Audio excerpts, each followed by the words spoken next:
ఈరోజు ప్రత్యేకమైన పరిస్థితులలో రాష్ట్రంలో నెలకొన్నటువంటి అసాంఘిక ప్రభుత్వ చర్యలను బట్టి ప్రజాస్వామ్య ముసుగులో నియంత కంటే ఇంకా అధికంగా పోకడలు పోతున్నటువంటి ముఖ్యమంత్రి రేవంత్ రెడ్డి గారి చర్యలని నిరుద్యోగ వ్యతిరేక విధానాలపైన విసిగి వేచారి వాళ్ళు ఇచ్చిన వాళ్ళ బాధాప్తా వాళ్ళ మేనిఫెస్టోని, కాంగ్రెస్ పార్టీ మేనిఫెస్టోని ఆ రోజు నేను కార్యకర్తగా ఉన్నప్పుడు మేము కూడా కొంతమంది ఉస్మానియా యూనివర్సిటీ విద్యార్థులను తీసుకుపోయి వాళ్ళకు కొన్ని సమస్యలపైన చర్చించినప్పుడు అన్నిటికీ తలూపారు. వాళ్ళు బస్ యాత్ర వాళ్ళ టీషర్ట్లు వేసిండ్రు, విద్యార్థులకు టీషర్ట్లు వేసిండ్రు, నిరుద్యోగులకు బస్సు ఎక్కించిండ్రు. కాంగ్రెస్ పార్టీ కార్యకర్తల కంటే ఎక్కువగా వాళ్ళతో కాళ్ళు మొక్కిచ్చిండ్రు ఓట్ల కోసం. ఇంత దారుణం సార్. ఓట్ల కోసము వాళ్ళ అమ్మనాయన కాళ్ళు కూడా మొక్కలేదు కావచ్చు, కానీ ఈసారి కాంగ్రెస్ పార్టీ అధికారం దేనికి నిరుద్యోగులు కాళ్ళు కూడా మొక్కిండ్రు ఓటర్లది. ఎందుకు మొక్కిందంటే మేనిఫెస్టోలా పేజీ నెంబర్ 33 మెగాటి 100 రోజులలో అధికారం రాగానే 100 రోజులల్లో రాత్రి మళ్ళా 101 రోజులకు ఎంటర్ కాక ముందే మేము 20,000 మెగా ఆర్డిఎస్ పోస్టులు నింపుతామన్నది. 20,000 అని పెట్టారు. మేము 25,000 అడుగుతున్నాం. రాహుల్ గాంధీ గారిని చిక్కడపల్లి లైబ్రరీ తీసుకొని వచ్చి, ప్రియాంక గాంధీ గారిని సరూర్ నగర్ గ్రౌండ్లోకి తీసుకొని వచ్చి యూత్ డిక్లరేషన్ పెట్టిండ్రు. అందులో ఏం పెట్టిండ్రు, మళ్ళా సంవత్సరం లోపు మొత్తం 2 లక్షల పోస్టులు నింపుతామని పెట్టేసి, సరే 2 లక్షల సగానికి సగమైన మాకు చాలన్నట్టు పాపం నిరుద్యోగులు దానికోసం ఇక బడిని టీషర్ట్లు వేసుకొని ఇక ముక్కున్నారు. దానికంటే ముందు రోజు ఇక ఎన్నికలు సమీపిస్తున్న స్థలంలో కరెక్ట్ ఎలక్షన్ మూమెంట్లో ప్రవళిక ఆత్మహత్య. అంతకుముందు బోడా సునీలు చాలామంది చచ్చిపోయారు. ఇది టర్నింగ్ పాయింట్ ప్రవళిక ఆత్మహత్య. అసలు ఇది నిరుద్యోగుల మధ్య ఎన్నిక లెక్క ఉంది. ఈ ప్రభుత్వం వచ్చిందంటే, ఈరోజు రేవంత్ రెడ్డి గారు ముఖ్యమంత్రి అయిందంటే ఓన్లీ బికాజ్ ఆఫ్ అన్ఎంప్లాయ్స్. ఈ 30 లక్షల మంది ఊర్లలో పోయి హైదరాబాద్లో సీట్లు ఎక్కువ రాలే, ఎందుకంటే హైదరాబాద్కి అంత వెళ్ళిపోయి వాళ్ళ ఊళ్ళల్లో పడి కాలు మొక్కి కాంగ్రెస్ పార్టీకి ఓటేపించారు. మనం ఎంత కృతజ్ఞతతో ఉండాలి. ఈరోజు ఒక బిడ్డడు 9 రోజులు నిరాహార దీక్ష చేసిండు. ఆయనతో చర్చలు కూడా జరపలేదే. చర్చ జరపమని బచ్చగాల్లో పంపుతారు 5-3 బౌన్సర్ల నుంచి. మధ్యరాత్రి దొంగలు లెక్క, బందిపోటులు లెక్క. ఆ పిల్లగాడు ఎక్కడ తెలగ్గలే. వాళ్ళ తల్లిదండ్రులను అక్కడ పోయి వాళ్ళ తల్లిదండ్రులు సూర్యాపేట వాళ్ళ తల్లిదండ్రులు బ్లాక్మెయిల్ చేసి, నీ కొడుకు ఏమన్నా అయితే ఇదైపోతుంది అని పాపం వాళ్ళు కుటుంబం వచ్చి వాళ్ళ ఒత్తిడి మేరకు లేవాల్సి వచ్చింది. కూడా అస్సలు దిగలే. ఈరోజు ఎంత తెగబడ్డారంటే ఏ విధంగానన్నా చేసి బ్లాక్మెయిల్ చేసో బెదిరించో వాళ్ళని మాత్రం జరపాలి. ఇక అంతకుముందు నేనే వీళ్ళ క్రియా కడతాను, నిరుద్యోగుల తరపున నేనే నిలబడతా అంటే రాజకీయంగా నిరుద్యోగులను ఒక ముడి సరుకు లెక్క ఏ విధంగా వాడుకున్నారు. ముడి సరుకు నిరుద్యోగులు అనేది తెలంగాణ ముడి సరుకు. ఇక వీళ్ళందరూ రేవంత్ రెడ్డి ఇట్లా వాడుకున్నాడు, వీళ్ళు బీఆర్ఎస్ ఇట్లా వాడుకున్నారు. ఇక నాకు రాజకీయాల సంబంధం లేదు, నేను ఏదో కోచింగ్ సెంటర్ నడుపుకుంటా, మీకు నౌకర్లు ఇప్పించుడే నా బాధ్యత, మీ నౌకర్లు ఇప్పియనికే నేను బతుకుతున్నా అని నిరుద్యోగులకు చెప్పి హిడెన్ ఎజెండా ఒకటి పెట్టుకొని అశోక్ కుమార్ అనేట ఆయన వాళ్ళ తరపున నిరాహార దీక్ష చేసి, నేను నిరాహార దీక్ష చేస్తున్నప్పుడే చెప్పిన, నేను ఏంటనంటే ఈయనను రేపు ఎమ్మెల్సీగా పోటీలో దింపబోతున్నారు, నాకు వ్యతిరేకంగా నా ఓట్లు డివైడ్ చేయడానికి మిత్రమా అని చెప్పిన. నిరుద్యోగులు నేనేం బాధపడలేదు. చేసిండ్రు, నిలబడ్డాడు, అయిపోయింది.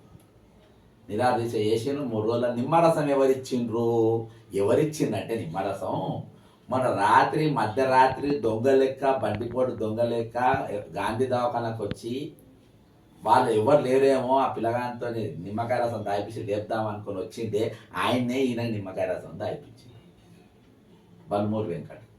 ఇవాళ పేర్లు ఎందుకు చెప్తున్నా అంటే, ఇంతకుముందు కోచింగ్ సెంటర్ అనేటోని ఒక ఎమ్మెల్సీ అనేటోని, కానీ ఈరోజు పేర్లు ఎందుకు చెప్తున్నా అంటే నిరుద్యోగులు కన్ఫ్యూజ్ కాకుండా ఎవరైనా తెలుపుతుంది. తర్వాత అశోక్ కుమార్ గారు ఇంకో అడుగు ముందుకేసి ఈ నిరుద్యోగులను ఎమ్మెల్సీగా నిలబడ్డప్పుడు ఆయన నామినేషన్కు మీరు అందరు తరలిరండి అని చెప్పారు. పాపం నామినేషన్కు చదువులు వచ్చి వదిలేసి ఆల్రెడీ వాళ్ళు చదువులు వదిలేసి దానికోసం ఏది కాంగ్రెస్ పార్టీ ప్రచారం కోసం తిరిగారు. మళ్ళీ వాళ్ళందరూ మళ్ళీ చదువులు వదిలేసి నామినేషన్కి పోయారు. నామినేషన్ ఒకటి రోజు కదా అనుకున్నారు. అదైపోయినాక ప్రచారానికి మొత్తం ఈ 3 జిల్లాలు మొత్తం వాళ్ళను 20-30 రోజులు భయంకరంగా వాడేసిండు. వాళ్ళ అమ్మ నాయన కూడా వాళ్ళే. కాంగ్రెస్ పార్టీ 10 రోజులు వాడింది, ఈయన 1 రోజులు వాడింది. అదైపోయిందా? సరే ఎన్నికల ప్రచారం అయిపోయింది కదా, ఇక పండుకుందాం అనుకున్నారు. రాజకీయాలంటే వాళ్ళకు అవగాహన లేదు. వాళ్ళకు మీరు పోలింగ్ ఏజెంట్గా కూర్చోవాలని చెప్పి వాళ్ళ పోలింగ్ ఏజెంట్గా కుదరబెట్టారు. ఎవరిని? ఈ నిరుద్యోగులను మేము నౌకర్ కోసం వస్తామా, చేస్తే హైదరాబాద్కి వస్తాం, మేము చదువుకుంటామని ఉండాలి చెప్పి వచ్చిన వాళ్ళతోని ఎలక్షన్ ఏది పోలింగ్ ఏజెంట్ డ్యూటీ చేయించారు. తర్వాత ఇదంతా అక్కడికే లాగలే, మళ్ళీ కౌంటింగ్ ఏజెంట్లు కూడా వాళ్ళే తీసుకొచ్చారు. ఈరోజు ఒక్క ట్యాగ్ వేసుకొని నీ తరపున నేను కొట్టాడుతున్నా అని చెప్పేసి నిన్ను తెలియకుండానే నిన్ను వాడిన వాళ్ళు ఈరోజు మళ్ళా దీక్షలని కూర్చున్నారు. ఏంది తమాషా అని చెప్పేసి ఈరోజు అందుకనే చెప్పున్నా, అనివార్యమైన పరిస్థితి, ప్రత్యేకమైన పరిస్థితి. ఈరోజు నేను దీక్ష కూర్చున్నాను. నేను ఎక్కడ కూడా బ్రదర్, నేను 2016 క్వశ్చన్ పేపర్ లీక్ అప్పుడు నేను కేసు వేసిన. ఇవన్నీ నేను ఎవరి పాలయ్యారో తెలంగాణ దానిలో రాసి ప్రతి ఒక్క కేసు పైన నేను కొట్టాడి. ఈరోజు నిరుద్యోగులు ఎంత కారణమో మేము అంత కారణం. వీటిపైన ఏ రోజు రేవంత్ రెడ్డి మాట్లాడలే, ఏ రోజు ఇవాళ ఉన్న సిపాయిలు ఎవరు కూడా కొట్లాడలే. అన్ని కేసుల పైన అన్ని వీటిపైన మేము కొట్లాడి ఈరోజు కాంగ్రెస్ పార్టీ అధికారులను తెచ్చిన వాళ్ళు మేము. ఏ రోజు నేను నిరుద్యోగులను వాడుకొని, ఇందులో నిరుద్యోగం నేను వాడలే. నిరుద్యోగం నా కోసం రండి అని చెప్పి ఏ రోజు వాళ్ళే, ఎలక్షన్లో వాళ్ళే, నేను కౌంటింగ్ అప్పుడు వాళ్ళే, దేనికి కూడా వాళ్ళే. ఎందుకంటే మీరు దేనికోసం వచ్చిర్రు? మీరు చదువుకోవాలి, నౌకరు తెచ్చుకోవాలి, మీ కుటుంబాలను కాపాడుకోవాలి. మీది ఆ డ్యూటీ మీది. కాబట్టి ఈరోజు వాళ్ళ పనులలో వాళ్ళు ఉండాలి. ఈరోజు నేను 34 సంవత్సరాలు కాంగ్రెస్ పార్టీకి చేస్తే ఎవరు చేసినా అది ప్రజల కోసం. ఖచ్చితంగా ఈ రోజుకెళ్ళి కూడా దీక్ష అమలు ఖచ్చితంగా నడుస్తుంది. నన్ను ఎవరు పరలోభ పెట్టలేడు, ఎవరు బ్లాక్ మెయిల్ చేయలేడు, నన్ను ఎవరేం చేయలేడు. ఇది ఎట్లా దిగిరారో ప్రభుత్వం, ఎట్లా జరగదో కూడా మేము కూడా చూస్తాం. కాబట్టి ఇది నికాసుగా జరుగుతుంది. ఇది నాకు రాజకీయ లబ్ధత నాకేం లేదు. నాకు పెద్ద పని కాదు. పిటిషన్ పెట్టుకుని పార్టీలో పోతే నాకు వస్తుంది. నాకు రాజకీయ లబ్ధాన్ని చేస్తే పరకే పడదు దీంతో. కాబట్టి ఖచ్చితంగా ఈసారి ప్రధానమైన డిమాండ్స్ ఏంటంటే గ్రూప్ 1 1:100. దానివల్ల పెద్ద నష్టం ఏం లేదు. ఓ 50 బెంచీలు ఎక్కువ వేయాలి, ఓ 50 మందికి పేపర్లు ఇవ్వాలి, వాళ్ళు రాసుకుంటారు. దానివల్ల నువ్వు మాత్రం ఇస్తలేదు. దీనికి న్యాయపరమైన చిక్కులు అని చెప్పి కథలు పెడద్ది. క్వశ్చన్ పేపర్ అమ్ముకునే కథ నెంబర్ 1. రెండోది గ్రూప్ 2 గ్రూప్ 3 మీరు 2 లక్షల పోస్తే 2 లక్షలు ఏమి అడుగుతారు, 2,000 పెంచుకోమని అడుగుతున్నాం. మీరు 2 లక్షలు అని చెప్తున్నారు, 2,000 గ్రూప్ 2 గ్రూప్ 3 పెంచుకుంటున్నారు. నెక్స్ట్ ఏఈ ఎగ్జామ్, అందులో మీరు పేపర్ కరెక్షన్ అయిపోయింది, paper certificates verification, just order కాపీలు ఇవ్వాలి. అది ఇప్పటిదాకా కాపీలు అది ఇచ్చేయాలి. తర్వాత గురుకులం పోస్టులు 9,200 పోస్టులు మీరు ఖచ్చితంగా అవన్నీ భర్తీ చేయాల్సిందే. తుగ్లక్ విధానంలో కాక జ్ఞాన విధానంలో చేయాల్సిందే. అన్ని పోస్టులు ఇస్తాం. మెగా డిఎస్సి 20,000 పోస్టులు ఇస్తామని చెప్పేసి మేము మేనిఫెస్టోలో పెట్టింది కదా, అది నెరవేర్చుంది. 25,000 చేయండి మెగా డిఎస్సి. ఈరోజు ఇంట్లో కుట్రకోణ ఉంది. ట్రాన్స్ఫర్లను పెట్టి 25,000 టీచర్ ట్రాన్స్ఫర్లను పెట్టి చిన్న స్కూళ్ళల్లో ఉన్న టీచర్లను తీసుకుపోయి పెద్ద స్కూల్ వేసి స్కూల్ బంద్ చేస్తుండ్రు. అంటే నెక్స్ట్ డిఎస్సి పోస్టింగ్ ఎక్కువ లేకుండా ఆ స్కూల్లో కూడా వీకే పరిస్థితి ఈరోజు ట్రాన్స్ఫర్ల ముసుగులో జరుగుతున్నటువంటి ఒక నయా ఇది వీళ్ళది ఒకటి. ఇంకోటి ఏంటంటే ఇవాళ జనార్దన్ రెడ్డి ఆ గురుకులం అయిపోయింది. నెక్స్ట్ మన ఏది టెట్ వాళ్ళది నార్మలైజేషన్ చేయాలనేది ప్రథమ డిమాండ్.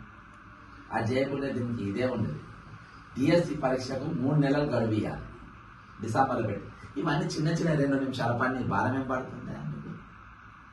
లేదు మాతో కాదు. నిరుద్యోగులతో చర్చలు జరిపే వాళ్ళలో 2 నిమిషాలు ఏమవుతుంది? అంత మొండిగా పోవాల్సిన అవసరం ఏంది? వాళ్ళని శత్రువులు ఎందుకు చూడాలి? అరే నీకు కాళ్ళు మొక్కిందా బాబు? ఒకటి.